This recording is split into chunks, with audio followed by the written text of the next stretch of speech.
So this little camera right here is the Leica D-Lux 8, and after using this camera, it's unfortunately the first Leica that I don't really like. Let's talk about it. And big thank you to Professional Photographers of America for sponsoring today's video. Join the community of over 35,000 photographers and find equipment insurance and business resources for photographers just like you and me. So last year I saw the announcement of this camera, the Leica D-Lux 8, and I immediately was intrigued. It's $1,600, which is a little bit expensive, but a Leica point-and-shoot camera that has a 24-70 zoom lens sounded pretty interesting, and apparently I wasn't the only one who was interested. For the last 8 months, this camera has been unavailable, but I finally got my hands on one to use and test. So this video is my honest thoughts on the Leica D-Lux 8 as someone who has used multiple other Leica cameras, including the QP, the Q2, multiple different M cameras, and the SL2 was my main camera for quite some time. And by the way, if we hit 2,000 thumbs up on this video, I will make a dedicated street photography video with this camera. I'll go out and use it for street stuff and talk about the camera from that point of view. But for now, this is more of a general overview on the D-Lux 8. So when I got the camera, the first thing I did was just take it out and test it. I was pretty excited. Even though the lighting conditions were relatively bad on this test, it still gave me a good idea of what this camera was all about, and I was able to get acquainted with it. Now, the first thing that stood out to me on the D-Lux 8 is the fact that this does feel like a Leica camera. From the recent Leicas I've used, like the Q2 and the SL2, the menu system is the exact same on this camera. The button feel is the exact same. It's very minimal. The camera is extremely intuitive. Someone who has never done photography before can pick this up and start making pictures essentially immediately. There's not too much going on with the buttons, which is one of the main things I've always appreciated and loved about Leica cameras. Now, like I said, in this initial test, the lighting was not the greatest. It was midday, it was extremely harsh, so the photos looked decent, but the first thing that stood out to me was the fact that the resolution on these images was not something I'm used to. Being that this is a micro four thirds sensor, I was a little bit taken aback by the lack of detail when I zoomed in on these images, but that could just be a personal bias because I'm used to other higher resolution cameras. I recently made 2 videos about the Hasselblad X2D, so I'm going from one extreme to another. But if I'm being completely honest, after this quick test, I started thinking to myself, yo, couldn't my iPhone do the exact same thing that this camera is doing? So that was the next thing I wanted to quickly test. And my suspicion was correct. At 24mm, the iPhone 16 Pro did have images that felt a little bit sharper than the Leica D-Lux 8. There was a little more resolution on the iPhone images. Now, it's not to say the iPhone images were better. Better is always going to be up for interpretation. Personally, I did prefer the D-Lux 8 photos, just they felt more natural and like real photographs, and when I took them into Lightroom, the raw files on the D-Lux 8, being that they're DNG files, were a little bit easier to edit and manipulate versus the iPhone DNG files. Personally, the iPhone photos have always been something that are a little bit challenging to edit. You have to tweak them, whereas with the D-Lux 8, I just replicated my normal editing workflow and the photos looked good. But after these 2 initial tests, I couldn't help but feel like something was lacking. In the past, anytime I've picked up a new Leica camera, be it the Q2, the QP, any M camera I've ever used, and especially the SL2, each one of those cameras had their own special wow moment to them. I would make a photograph and think, yo, the colors on this are insane. Or when it comes to M cameras, just using those cameras and the experience and fun you have. It's something so different. With the Q, I remember the way the images looked because of the lens on that camera. I was blown away by them and immediately caught by surprise and saying, wow, there's something to this. There is a Leica element going on here that I haven't experienced with any other camera. So because I've had all those wow moments with other Leica cameras, my expectation was pretty high for the D-Lux 8 going into this video. I was thinking, yo, this is going to be the greatest point-and-shoot camera I've ever used.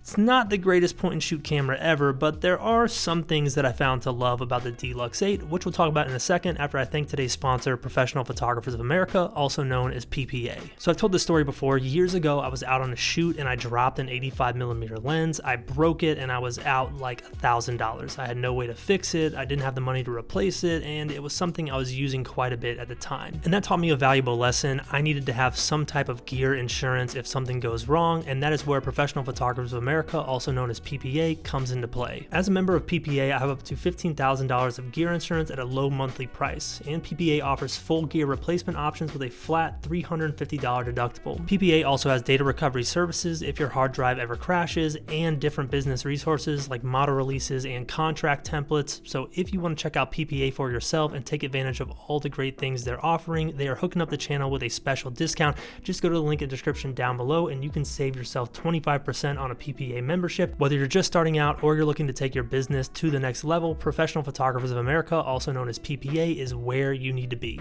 So at this point in testing the camera, I decided, I'm going to forget that I'm making a YouTube video. I'm going to forget about this review and just try this camera in a number of different ways and use it like I would any other camera. I'm going to just keep it on me and have fun with it. And that's where I started to see some of the more redeeming qualities in the D-Lux 8. The first thing that I noticed was the fact that when you punch this lens into more mid-range lengths, like 45mm, 35, 50, this camera excels. Personally, I found that to be the sweet spot on this particular lens. At that more mid-range, around 45 and 50, the images looked sharp, they looked really nice, and they looked much better than anything you would get on an iPhone. Same thing when you punch up to 70. At 70, I didn't think they were the greatest images, but I did think they were much better than an iPhone as well. And also during this testing period with the D-Lux 8, I noticed something that's almost challenging for me to articulate, but I'm gonna do the best that I can here. When you're making pictures with an iPhone, there's something about capturing those moments that feels like there's technology happening. You're using your email device, your phone, your text message device, your iPod, music device, and camera all at the same time to make pictures. And it feels very nonchalant. You're not focused on the moment, you're just focused on flicking something really quick and just having the picture. I don't know if that makes sense, but personally, I find myself doing that with iPhones. I don't take the time to compose a picture or think about the moment, partially because it just seems like a phone. But when I was using this camera, I found myself putting a little more time and thought into the moments, and I also found myself thinking a little bit more about the pictures I was making, and it felt more like capturing a moment versus just flicking a quick image to save on my phone to go look at later when I'm on an airplane or something like that. And the big moment that brought this home for me was me and my family were hanging out one night, and we had this camera out just on the table, and we were all taking pictures with it, having a good time capturing the night.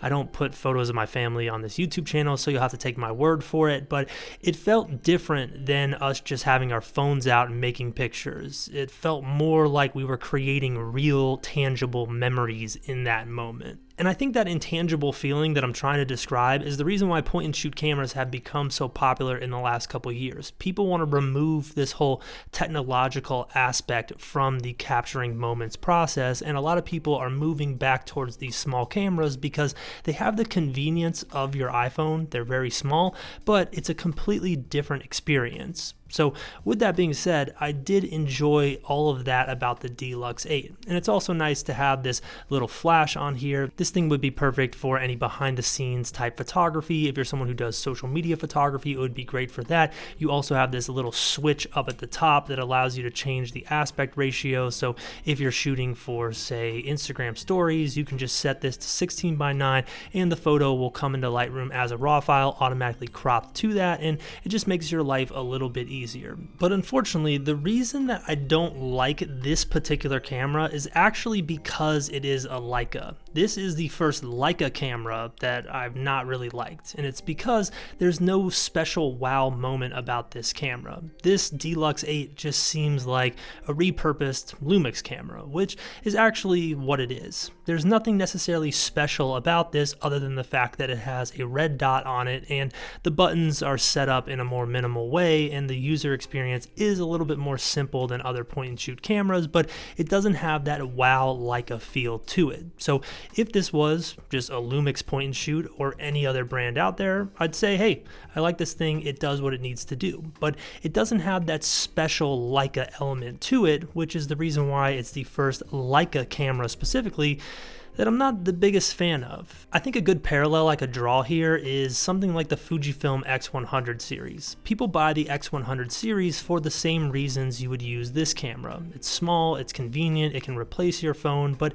it has these special attributes that make it unique. The film simulations, the retro feel on that camera make it something that is so special to Fujifilm, whereas Leica has that with all their other cameras, but it doesn't really translate to this. This just feels like a point and shoot, and it does its job as a point and shoot camera. It's awesome for everything you need it to do, but when it comes to being that special Leica, I'm not really feeling it. In my personal opinion, I think you're better off saving a little bit more money and going and buying something in the Leica Q series. Yes, it's more expensive, but you're gonna get that true Leica experience with a camera like that versus something like this that is just having the Leica insignia on it and the Leica look. But I'm sure some people would disagree with me, so let me know your thoughts in the comments. If you enjoyed this video, hit the thumbs up button. Remember, if we hit 2,000 thumbs up on this video, I'll take this out for some street photography, and who knows, maybe change my opinion a little bit. But